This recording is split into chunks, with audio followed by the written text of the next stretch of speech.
Thank you very much, Iowa. We love Iowa. Thank you very much. And I want to thank Senator Ernst for the introduction, the job she's done and the great leadership she's displayed. And I want to tell you, she worked very hard on ethanol along with Senator Grassley and Kim and everybody else. And I want to thank you all. Thank you, Governor. Appreciate it. I'm truly delighted. They worked hard. I'm truly delighted to be here with the incredible farmers, growers, and workers who power our country, feed our nation, and preserve the American way of life, and that's what you do. Today, we honor America's cherished farming heritage. We salute your commitment to American energy independence, and we celebrate the bright future that we are forging together, powered by clean, affordable American ethanol. Congratulations. Congratulations. You know, I fought very hard for ethanol, but you proved me right. Thank you. Please sit down. Sit down. Otherwise, they'll say I got no standing ovations. Appreciate it. We're grateful to be joined by our tremendously talented, loves this business, Secretary of Agriculture, Sonny Perdue. Thank you, Sonny. Thank you. And EPA Administrator Andrew Wheeler. Andrew, thank you very much. Great job you're doing, both of you. Thanks as well to Iowa Governor Kim Reynolds. Thank you, Kim. Great job. She ran a great race. And a great friend of mine also, Nebraska Governor Pete Ricketts. Pete, thank you. Thank you, Pete. And another tremendous person, tremendous woman, a winner, somebody that helps us all so much, Senator Deb Fischer of Nebraska. Deb Fischer. Thank you, Deb. Iowa Secretary of Agriculture, Mike Naig. Thank you, Mike. Thank you. Thank you, Mike. Director of the Nebraska Department of Agriculture, Steve Wellman. Steve, thank you. The Mayor of Omaha, Nebraska, Gene Stoddard. Thank you, Gene. We had a big fight in Omaha, and we won that one pretty easily. A certain person was spending a lot of money against us. That didn't work out so well for him. And many other state and local leaders. I want to thank you all for being here. Thank you. Thank you very much. I also want to thank the CEO of Southwest Iowa Renewable Energy, Mike Yerke, and I will tell you, I met Mike a long time ago, and I said, let's do this. And other candidates all said, nope, we're not going to support ethanol, and I did. Is that a correct statement? And look what you've built, Mike. Great job, but thank you very much for hosting us today, along with two other great energy leaders, President of Renewable Fuels Association, Jeff Cooper, and CEO of Growth Energy, Emily Score. Thank you all very much. Thank you, Emily. Thank you. Thank you. We came here and we talked ethanol and people didn't believe in us, right? And now it's a big beauty, and E15 sounds very good, doesn't it? Who knows? Maybe it's going to go up. Maybe it's going to go up. Right here at this impressive facility, the rich harvest of American soil is turned into fuel that powers American cars and industries. Farmers from across the region send in more than 120,000 bushels of corn to produce 365,000 gallons of pure American ethanol every single day. I just got a little run through back there. It's very impressive. That's a long way from our first conversation, isn't it? It's a long way. You've come a long way. So have I. I became president. What do you think?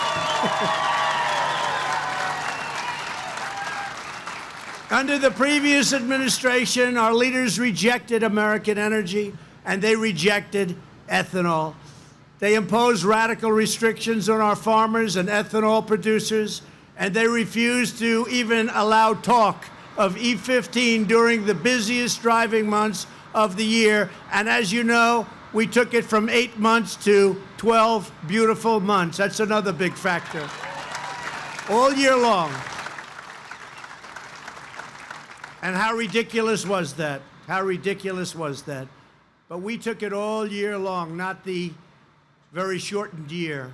And nobody could explain to me why. Not one person was able to explain why they cut it off. Just one of those things, but we ended it. As a candidate for president, I pledge to support our ethanol industry and to fight for the American farmer like no president has ever fought before. And we're winning these fights. And you're great patriots, I will tell you. We're winning these fights. You know, for 15 years before the election of 2016, farmers and farm pricing and a lot of things were going in this direction. You have to see the charts. They weren't pretty. And in a very short period of time, we're still working on China. Japan is going to be a big buyer very shortly. They told me the other day, we're going to be buying a lot of product from your farmers. And a lot of other places, you see them coming in, and they're starting to come in very big, very, very big. Mexico, you see what happened over the last 2 days? And Mexico is going to be doing a lot of buying, a lot of buying.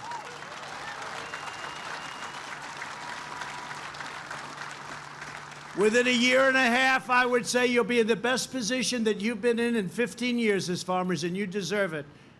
You deserve it. Last year, I came right here to Iowa and announced that my administration would open up the sale of E15 all year round. And now I've come back to announce that just days ago, we officially lifted the restrictions. You hear that? Joni, Deb, Pete, you hear that? Kim? A few days ago, we lifted, right? We lifted the restrictions on E15 just in time to fuel America's summer vacations. We just made it. We just made it.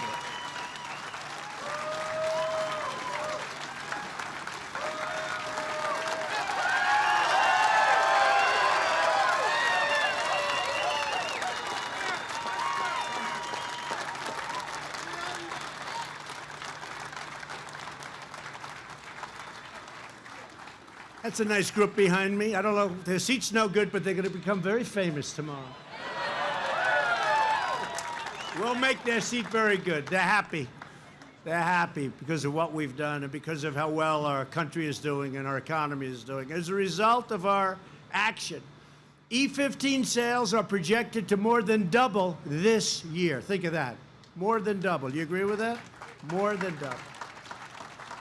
More American ethanol production also means less dependence on foreign suppliers. By fully embracing E15, we will reduce dependence on foreign oil by up to 250 million additional barrels every single year. I mean, quite simply, it means more energy.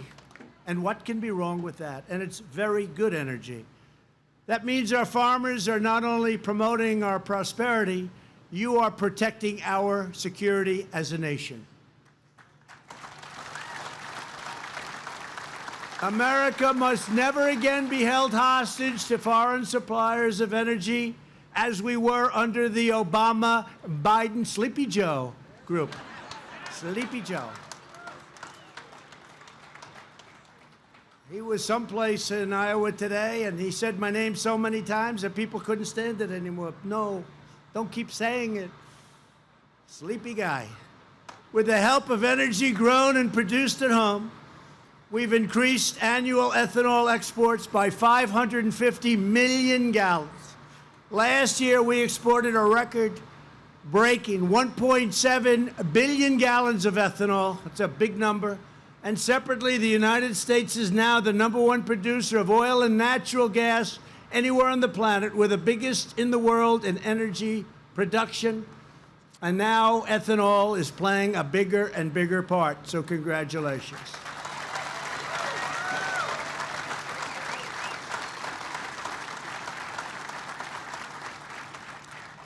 And this isn't political season quite for me. It'll start next week. But just remember, the Democrats were totally opposed to this, folks. They didn't have a clue. After decades of being held down and held back, we are now a net exporter of energy to the world with a tremendous increase of jobs in the energy industry. We are securing our nation's future through American energy independence and American energy dominance, and that's what it is. It's become dominant. At the same time, the fuel you produce brings down prices at the pump for millions of American drivers. Those savings go straight into the pockets of hardworking families all across our land. Here with us today are several Americans at the center of our nation's energy revolution who want to share why ethanol is so important to them. Kevin Ross is a sixth-generation farmer from the nearby town of Minden. Kevin, please come up and share your story. Kevin.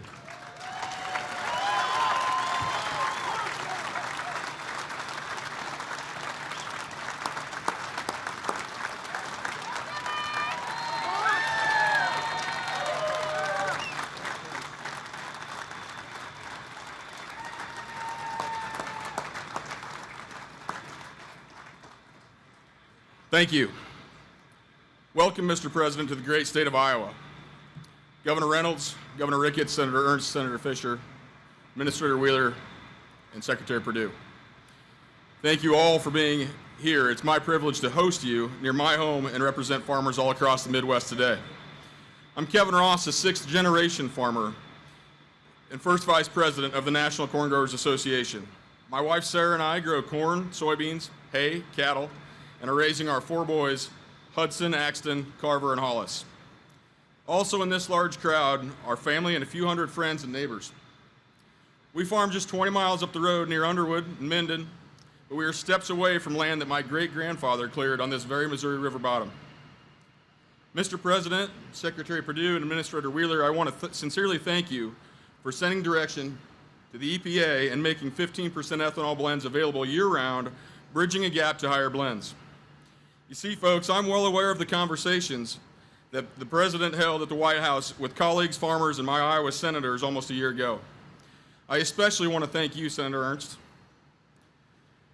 In those conversations, sir, you heard of the benefits of E15, and best of all, you listened. Thank you.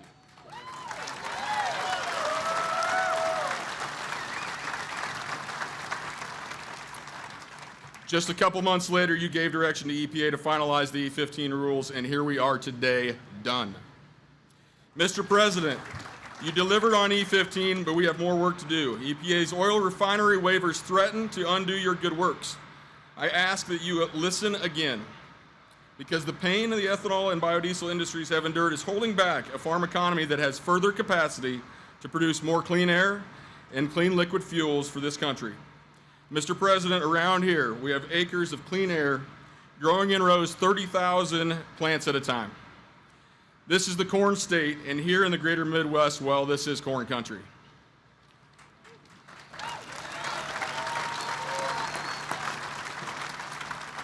I also know you have long-term goals for a bill to get on your desk on infrastructure. The needs for this were evident before, but with the destructive spring that this area and so many other places across the nation have endured as well, this need is more glaring. I implore you to next tackle this with the same tenacity and vigor that you have with border security and other issues. I work in the greatest, thank you, yes. Thank you, sir. I work in the greatest industry we have in this country, and that's agriculture. We're blessed by God to have soils and the science that have let us achieve new heights in production. Whether that's yield of corn, the efficiency of this ethanol plant, or gains in my cattle, agriculture continues to do more with less. Sir, I was just a 4-H'er and a FFA farm kid that grew up with a dream to farm. My background is not unique in rural America because every one of these proud Americans out here could have gotten up here and told their own similar story. These boys of mine may grow up to farm, possibly be a future president. An economically healthy rural America, though, is what will give them that opportunity. Agriculture gives back more than its weight in food, fuel, fiber, and people that love this country. The economic benefits and the clean air delivered through biofuels are wins for the 7th generation on my family farm and wins for all U.S. citizens. President Trump, keep winning with stronger support for these policies, and the agricultural sector sector and in the United States, great United States of America. Thank you, Mr. President. Thank you.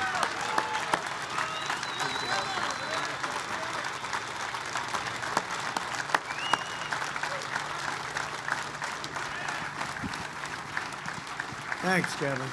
Wow. Thank you, Kevin. Great job. I'd like also to invite Kenny Wilcox up. He trains new employees here in Southwest Iowa, Renewable Energy. Kenny, where's Kenny? Kenny, come on up here, Kenny. Great job you're doing, Kenny. Thank you. It's an honor.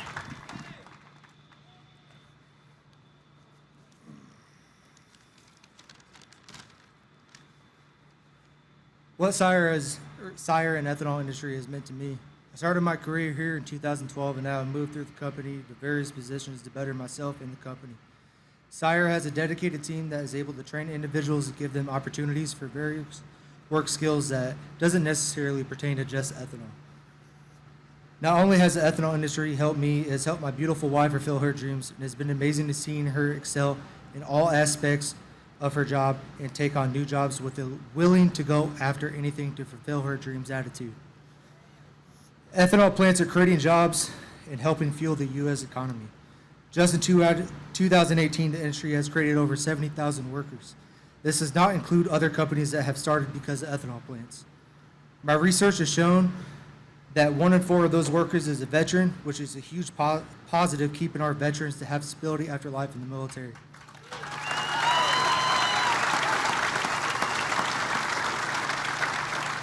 I have a lot of friends that are veterans, all who were confused on what they were going to do once they were out. Ethanol plants were able to create some of these jobs for them with little to no experience. Since I've been here at Sire, it's been pretty incredible to see companies starting up because of the uprise of the ethanol industry. These all have created a lot of jobs for people around here, and I feel the best is yet to come for us in the community. We hear a lot about ethanol is not good and so forth, but a lot of that information people get is false. I think people can look at the improvements that have been made and all the jobs that have been created by these plants, such as, but not limited to, welders, feedlots, enzyme companies, and electricians. One of our biggest benefits is the uproar of our trade schools that pertain a lot of jobs around here. I seem to think a lot of these things get overlooked by people. Thank you, President Donald Trump, for taking time to come here and address these ongoing struggle for the ethanol industry. Make America great again. Thank you.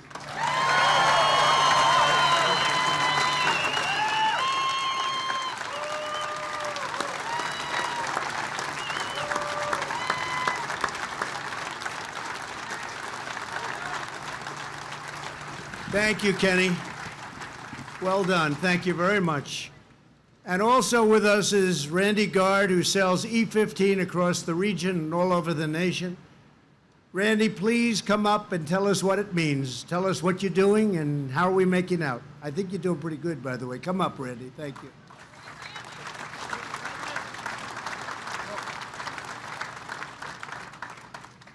Good afternoon, everyone. I'm Randy Gard. I'm the Chief Operating Officer at Bossaman Pump and Pantries, Bossaman Enterprises, located in Grand Island, Nebraska. And I am also a member of the Nebraska Ethanol Board. So here's what I know. Today is a great day for the American farmer. Today is a great day for the ethanol industry. Today is a great day for fuel retailers. And it's a great day for the American consumer. Am I right?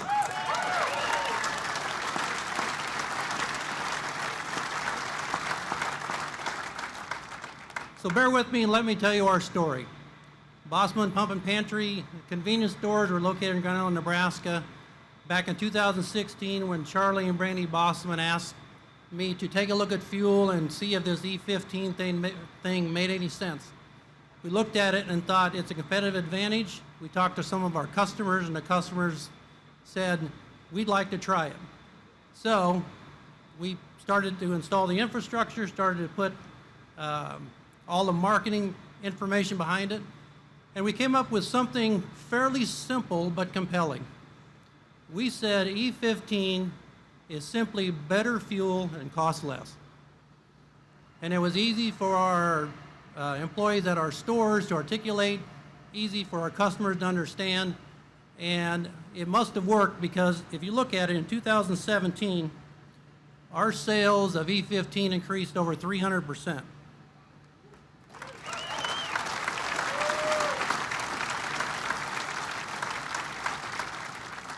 In 2018, they went up another 225%. And with the help of President Trump opening the door for year-round E15, our newest projections for this year show an increase of another 400%.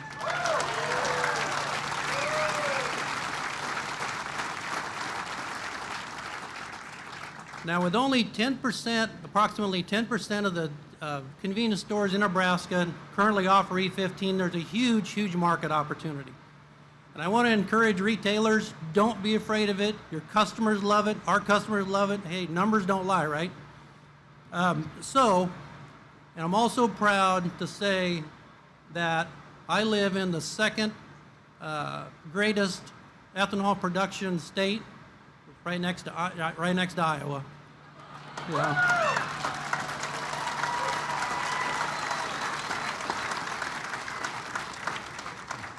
So when it comes to deals, Mr. Trump, being 1 or 2 in ethanol is a big deal. So a couple of thanks. President Trump, thank you for opening the door to E15 year-round sales and driving our economy.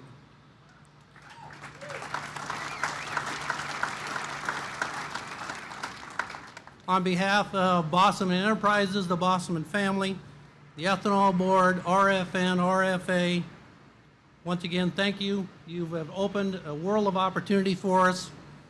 And thank you, President Trump, most of all, for watching out for rural America.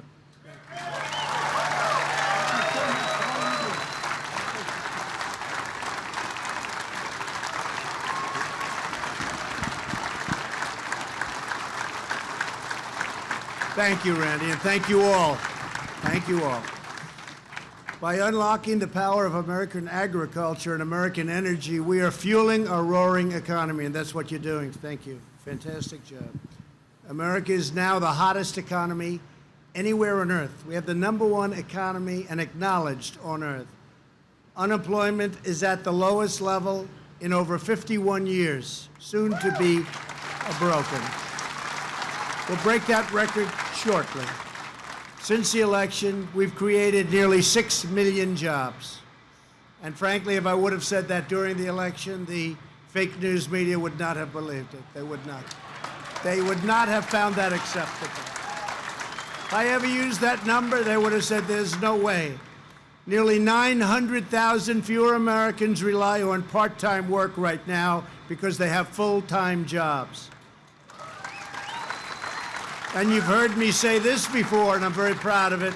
African American, Asian American, Hispanic American unemployment have all reached their lowest levels in recorded history in this country.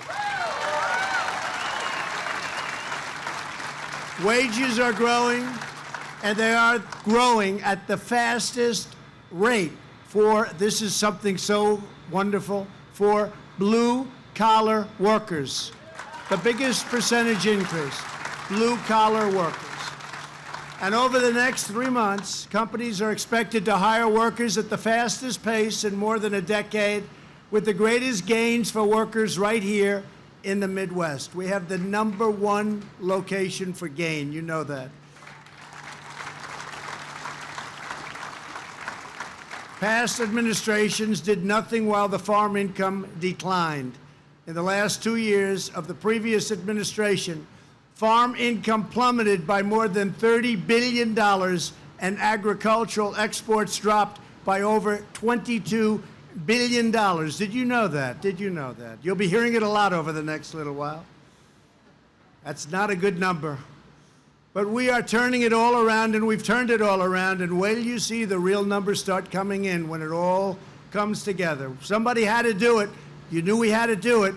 We couldn't take it any longer. Nations all over the world we're ripping off the United States like never, ever before. Whether it's China or so many others that I won't mention, including our allies. Sometimes our allies did a better job of it than the enemies. But we're changing it all around, and you see it already. And you see it by the kind of numbers that I'm talking about. By the end of this year, farm incomes are projected to rise by more than $10 billion from the day I was elected. And under my administration, we will always protect and defend our great American patriot farmer.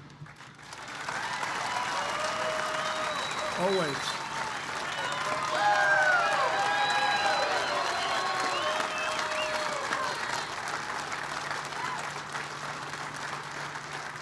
Always.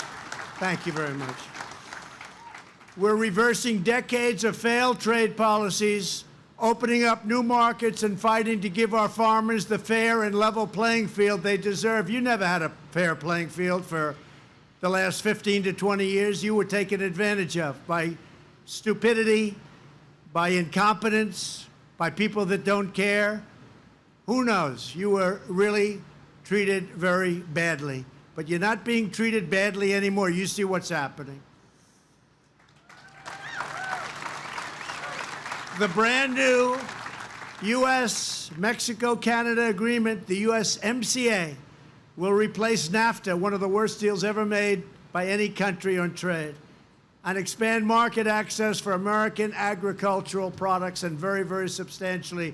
With that being said, you have to get out and push the Democrats to put it up, because they'd rather see our country do badly than give us a victory. And actually, it's going to be a victory for them, too, if they get it approved. And they could use a victory. So go out and press the Democrats, everyone in your area, press. We need the help of the Democrats. Press Nancy Pelosi, press them all.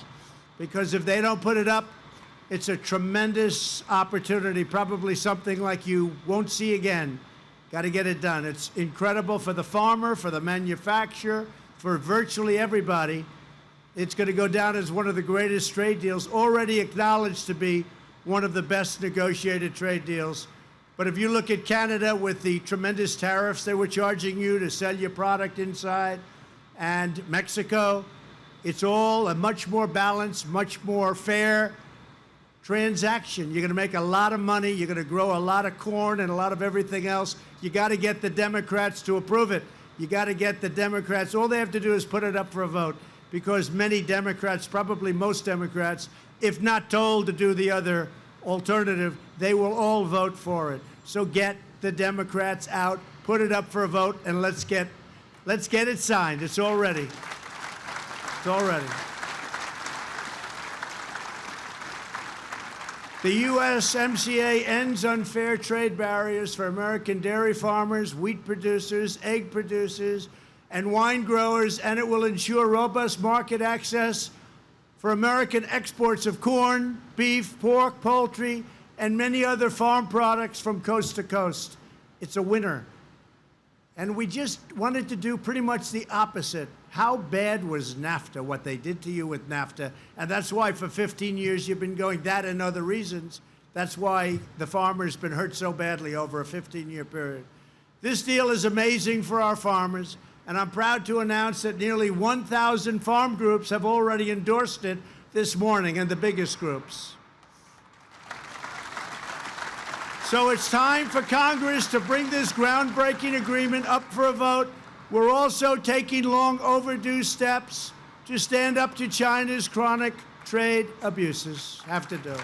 Somebody had to do it. They've been taking out of our country for many years $500 billion, with a B, $billion a year.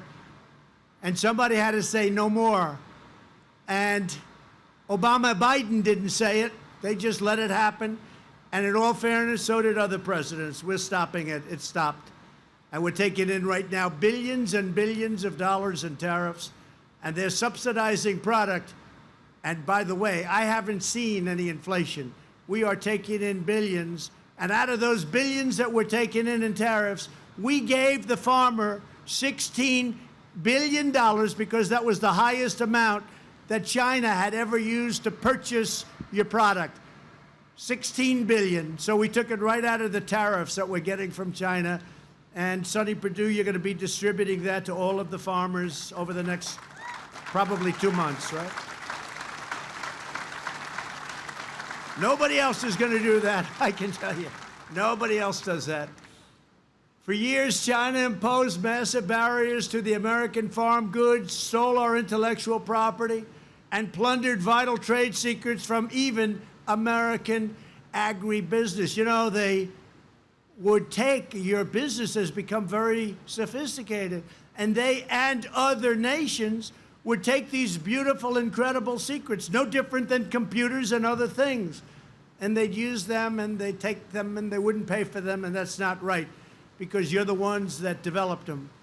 Our colossal trade deficits financed the buildup of China's infrastructure, military, and technology at the expense of us, the American taxpayer. Now, in response to our economic self-defense, China has levied unfair retaliation against the farmers and the ranchers, but we've made up for that retaliation with the $16 billion, and I must tell you, made up for it and more so, and more so.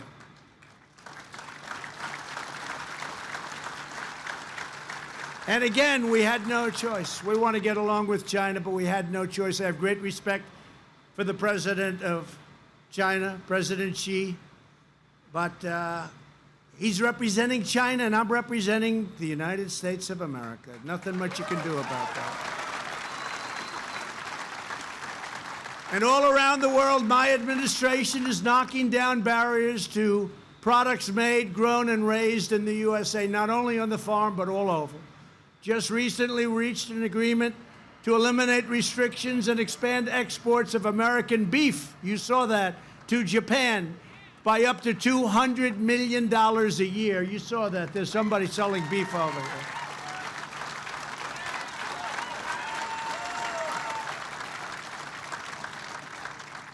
They haven't bought our beef since year 2000. The European Union removed barriers on U.S. soybeans for the use in biofuels. Everybody said they'll never do that. We have a long way to go with them, but it's going to happen very easily. Argentina and Paraguay opened their markets to American pork. It was a one-sided deal before. Now their markets are opening rapidly. And after suspending imports in 2016, Vietnam agreed to reopen its market to dried distillers' grains, a high-valued byproduct, and produced by ethanol plants just like this one. I got to look at it. It's pretty good-looking stuff. Vietnam. In the past, and under the Obama administration, our politicians let other countries push us around, treat us badly, treat our country with no respect. And you see that with Biden. We would never be treated with respect because people don't respect him. Even the people that he's running against, they're saying, where is he? What happened? He makes his stance in Iowa once every 2 weeks, and then he mentions my name 74 times in one speech.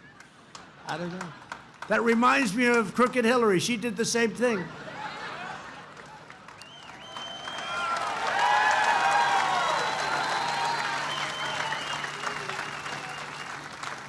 And then when it came time to vote, they all said, you know, she doesn't like Trump very much, but what else does she stand for? Same thing's happening with Sleepy Joe. He's a sleepy guy. As we stand up for our farmers abroad, we are fighting to get the governments from other countries and our government in particular off of your farms and out of your wallets and put them right back where it used to be many, many, many decades ago. We passed the largest package of tax cuts and reforms in American history. By far. And to keep your family farms and ranches in the family, we eliminated the estate tax, also known as the death tax, on the small farms and ranches and other businesses.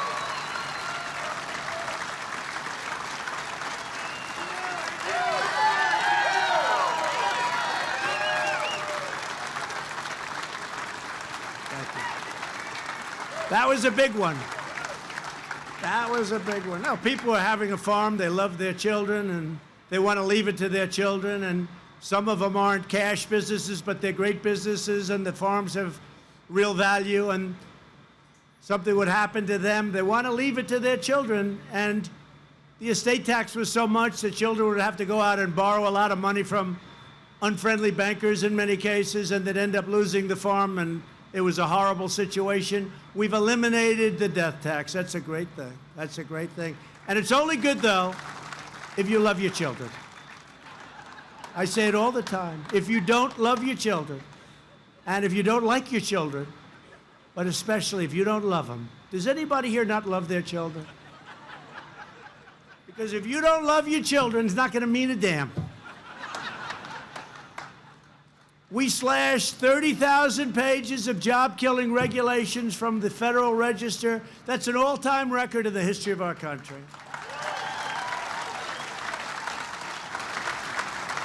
And we got rid of the horrible, disastrous calamity known as the Waters of the United States rule.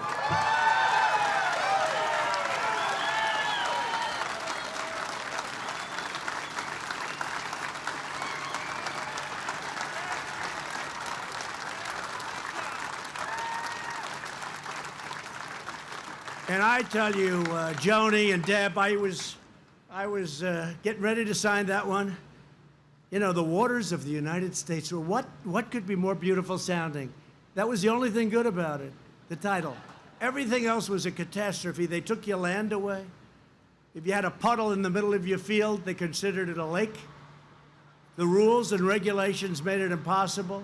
And I signed that, and behind me I had home builders and farmers mostly, and ranchers. And many of them never cried in their life, including when they were born, and they were crying. Yeah, I mean, it's true, though. They were crying behind me. You know that. You know that, Pete. They were crying because we gave them back their land. We took it away. It was like eminent domain. It was terrible. We gave it back. And, you know, I thought it was going to be a tough time for a while, and it wasn't. People got it, and they got it right away. And that was a great honor for you folks. That was a great honor. Thank you. And last year, I signed into law a historic farm bill, which increased the amount farmers can borrow to start, improve, and expand their businesses. You know that. We secured nearly $1.2 billion to expand rural broadband, which you need very badly. You need very badly. They have not treated the Midwest well with broadband, with anything having to do with the word computer. I look at some of those tractors and they don't even hook up. They're all set, but you don't have the capability here in terms of your infrastructure. So we'll be taking care of that shortly. We're taking bold action to deploy high-speed 5G networks, and we're bringing prosperity to distressed rural communities across America through opportunity zones. By the way, opportunity zones, it's been incredible. And Tim Scott really helped us with that. Tim Scott. Great state, South Carolina. Tim Scott was incredible on opportunity zones, and they are taking off like nobody would have believed. Nobody thought they'd be so successful as they are. We're delivering the support of the federal government to help you overcome flooding and other natural disasters that have caused such terrible destruction. I flew in today in Air Force One, and I look outside, and I'm looking at water where I used to see fields. I came here many times, and I'd see fields, and now I'm looking at water. It's incredible. It still hasn't receded enough, but it will be. Joni, it will be. Deb, it will be. Pete, right? Kim, it's getting there. And we just did another little emergency because something happened. After it ended, something happened, and your governor, your great governor of Iowa, asked for some help. Your great governor of Nebraska asked for some additional help, and we're giving it to him, so you'll be able to work that out. You need it. And FEMA has committed to spend over $150 million in Iowa and Nebraska to respond to the catastrophic additional flooding that's been taking place. Never seen anything like it. At our urging, we are finally starting to see some progress on better forest management. Remember, I went to California. I saw something that nobody's ever seen. It was like a blowtorch. It was 80-mile-an-hour winds, and the death and destruction was incredible. And I said, you need forest management. They were saying it was global warming. Could have had something to do with it, but you need forest management. You can't let 15 and 20 years of leaves and broken trees and dead wood that after the first 18 months is dry as a bone. You can't let that be there. You have to clean it. You have to clean those floors of the forest, and you're going to see a big difference. And actually, they mocked me. They said, oh, what's he doing? He's talking about sweeping the floors. Well, I don't use the word sweeping, but you have to have forest management. And all of a sudden, about 4 weeks after that happened, they learned I was right. And now they are managing the forests at least as much as they could. They have a long way to go because there's a lot of it. But when you look every year, year after year, you see California mostly burning down. It's management. And I think they're going to do a much better job. Last week, I signed legislation to provide $4.5 billion in disaster relief for agriculture, farmers, and all of the folks that we love. We also secured $670 million to repair Air Force facilities, including Offutt Air Force Base, only a few miles from where we stand today. We just left some great generals and colonels, and they were very happy to hear, but they got hit very hard, as you know. It's a very important base. In a moment, I'm going to be signing right there an executive order to speed up reviews of biotechnology so that farmers can get access to critical scientific advances faster and reap the full benefits of American innovation for many years into the future. That's right there. And every day we're working to deliver for America's farmers, just as they work every day to deliver for us. Thank you very much. You deliver for us. Incredible people. We never go hungry. You really do. You deliver for us. Through bad times and good times, you deliver. We know that our nation was founded by farmers. Our independence was won by farmers. Our continent was settled by farmers. Our armies have been fed by farmers and made of farmers. Our armies were made of farmers.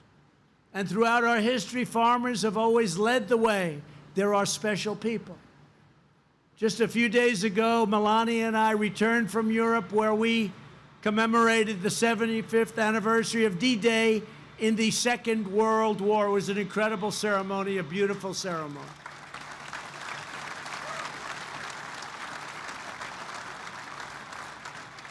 And in that great crusade, thousands of American farm boys sailed halfway around the world and gave their youth, gave their tears, their blood, and gave their lives in many cases for our country and for our freedom.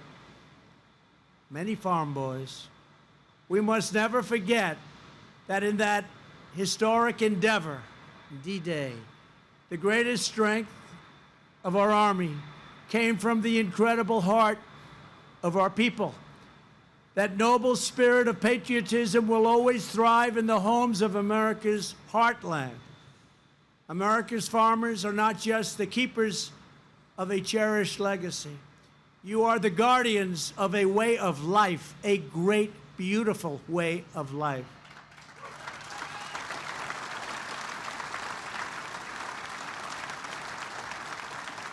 Thank you.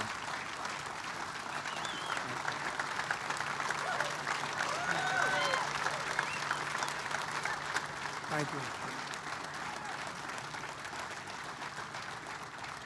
You love this land because it's a part of you. You pour out your sweat, your love, and your devotion into this soil each and every day. From generation to generation, you pass down that tradition of American grit, American skill, and American pride, such great pride. Throughout our history, America's farmers have always been there to keep our country strong and independent and free. And that is why every day of my presidency, we will never stop fighting for our farmers or for our country and for our great American flag. Never stop.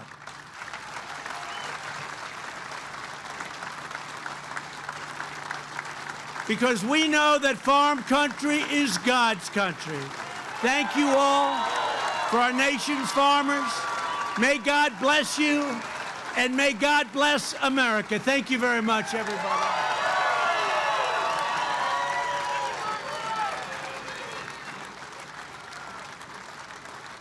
Thank you very much.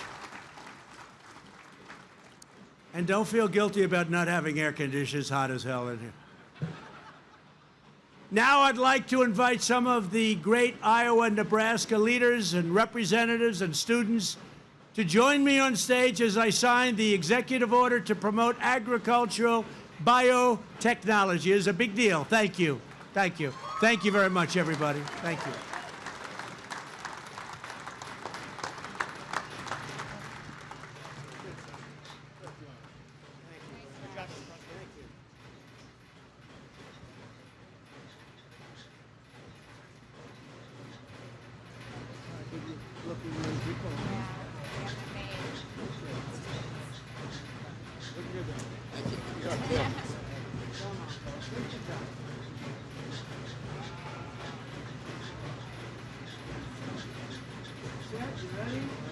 Sure you want to do this?